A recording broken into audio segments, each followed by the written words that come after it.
परम पूज्य श्री महाराज जी के YouTube चैनल को सब्सक्राइब करें तथा पूज्य महाराज श्री जी की कथाओं को सर्वप्रथम देखने के लिए बेल आइकन दबाना ना भूलें। सत्य कैसा होता है साहब? एक राजा ने अपने राज्य में ये घोषणा कर दी कि जाओ जितने भी चित्रकार हैं उनको ये आज्ञा दो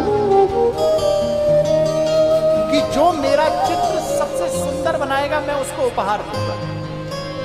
ध्यान देना, राजा के सेवक ने संपूर्ण राज्य में ये घोषणा कर दी, जितने भी चित्रकार हैं, जितने भी कलाकार हैं, सब आ जाओ दरबार में।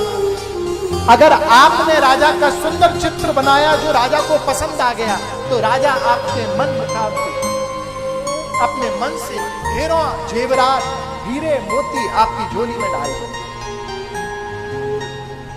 अनेक अनेक चित्रकार आए, अनेक अनेक राजा का चित्र बना। उसमें से राजा को तीन पात्रों के चित्र पसंद आए। अब तीन में से श्रेष्ठता का परिचय होना था। तो पहला चित्र देखा पहले चित्रकार का, और जैसे ही पहले चित्रकार का चित्र देखते हैं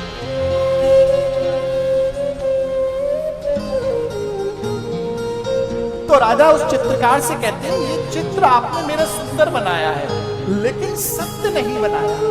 बोले कैसा? राजा की एक आंख नहीं, राजा एक आंख से उसको दिखता नहीं था, एक आंख से सूर था, लेकिन आपने इस चित्र में मेरी दोनों आंख बनाई है, तो सुंदर तो है लेकिन ये सत्य नहीं। तो वो चित्रकार फेल हो गया। अब दूसरे पर आए राजा, दूसरे चित्रकार से बोला कि ये सुंदर तो है, ये सत्य तो है, आपने मेरी एक आंख से मुझे दिखता नहीं है, आपने ऐसा इस चित्र में बनाया है, लेकिन ये चित्र सुंदर नहीं है। सत्य तो है लेकिन सुंदर नहीं है। पहले वाले का सुंदर था लेकिन सत्य नहीं था।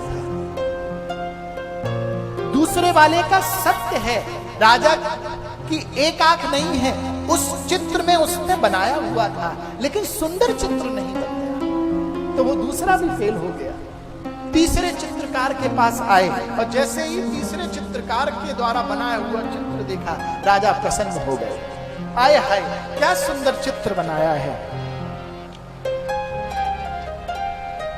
उस चित्रकार ने इतना सुंदर चित्र बनाया था कि राजा ने बाण पकड़ रखा है और वो शिकार कर रहा है, एक आंख बंद है और एक आंख खुली है।